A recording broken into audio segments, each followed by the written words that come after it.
ಇವತ್ತು ನಮ್ಮ ದೇಶದ ಹೆಮ್ಮೆಯ ಕ್ರೀಡಾಪಟುವಾದ ಶ್ರೀಮಾನ್ ಮೇಜರ್ ಧ್ಯಾನ್ ಚಂದ್ರ ಅವರ ಹುಟ್ಟಿದ ದಿವಸ. ಅವರು 1905ರಲ್ಲಿ ಹುಟ್ಟಿ 1979ರಲ್ಲಿ ಮರಣ ಹೊಂದ್ತಾರೆ. ಅವರು ಒಬ್ಬ ಹಾಕಿ ಮಾಂತ್ರಿಕ ಅಂತ ಹೇಳಿದ್ರೆ ತಪ್ಪಾಗಲಾರದು. ಅವರು ಮಾಡಿರೋ ಸಾಧನೆನ ಇಲ್ಲಿವರೆಗೂ ಹಾಕಿಯಲ್ಲಿ ಯಾರೂ ಮಾಡೋಕ್ಕಾಗಲಿಲ್ಲ. ಅವರು 1932 1932 ಒಲಿಂಪಿಕ್ಸ್ ಆಮ್ಸ್ಟರ್ಡ್ಯಾಮ್ ಮತ್ತು 1928 Olympics Amsterdam and 36 German Olympics Berlin. ಅವರು ಸುಮಾರು 400 ಹೊಡೆದಿದ್ದಾರೆ.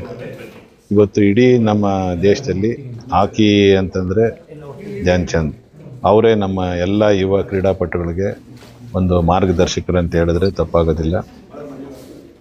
Is one of the legend in the sports ಎರೆನಾ.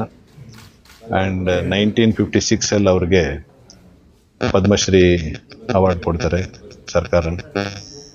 ಮತ್ತು ಅವರ ಸ್ಟ್ಯಾಚ್ಯೂನ ಝಾನ್ಸಿನಲ್ಲಿ ಭಾಳ it's a great thing and great honour for him. In fact Don Bradman and even ಬರ್ಲಿನ್ನಲ್ಲಿ ನಡೆದಂಥ ನ್ಯಾಷನಲ್ ಒಲಿಂಪಿಕ್ಸಲ್ಲಿ ಅವರ ಆಟನ ನೋಡಿ ಹಿಟ್ಲರ್ ಅವರು ಜರ್ಮನ್ ದೇಶಕ್ಕೆ ಅವ್ರನ್ನ ಕರ್ನಲ್ ಆಗಿ ನಾನು ಅಪಾಯಿಂಟ್ ಮಾಡ್ತೀನಿ ಬನ್ನಿ ಅಂತ ಕರೆದಾಗ ಅವರು ನಿರಾಕರಿಸ್ತಾರೆ. ಇಲ್ಲ, ನಾನು ನಮ್ಮ ದೇಶಕ್ಕೆ ಆಡ್ತೀನಿ, ನಮ್ಮ ದೇಶ ಬಿಟ್ಟು ಬರೋದಿಲ್ಲ ಅಂತ ಹೇಳ್ತಾರೆ. ಆ ಥರ ಒಂದು ದೇಶಾಭಿಮಾನಿ ಮತ್ತು ದೊಡ್ಡ ಕ್ರೀಡಾಪಟು, ಭಾಳ ತಳಮಟ್ಟದಿಂದ ಬಂದಿರುವಂಥ ಕ್ರೀಡಾಪಟು.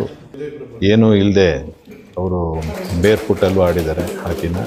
ಇದೆಲ್ಲ ನಮ್ಮ ಕ್ರೀಡಾಪಟುಗಳಿಗೆ ಅವರೊಂದು ಮಾದರಿ ಅಂತೇಳಿ ನಾನು ಹೇಳೋಕ್ಕೆ ಇಷ್ಟಪಡ್ತೇನೆ.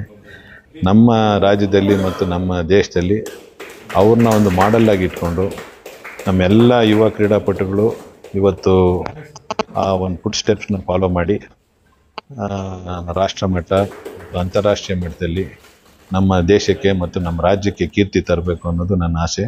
ಅದರ ಸಲುವಾಗಿ ಇವತ್ತು ಭಾಳ ಸಣ್ಣ ಒಂದು ಕಾರ್ಯಕ್ರಮನ ನಾವು ಒಲಿಂಪಿಕ್ ಸಂಸ್ಥೆಯಿಂದ ಮಾಡಿದ್ವಿ. ಕೆಲವು ಅಂತಾರಾಷ್ಟ್ರೀಯ ಕ್ರೀಡಾಪಟುಗಳಿಗೆ ನಾವು ಸನ್ಮಾನ ಮಾಡಿದ್ವಿ.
ಮಗಳ ಮದುವೆ, ಕನಸಿನ ಸ್ವಂತ ಮನೆ, ಇದಕ್ಕೆಲ್ಲ ಹೆಂಗೆ ಹಣ ಹೊಂದಿಸ್ಬೇಕಂತ ಟೆನ್ಷನಲ್ಲಿ ಇದ್ದೀರಾ?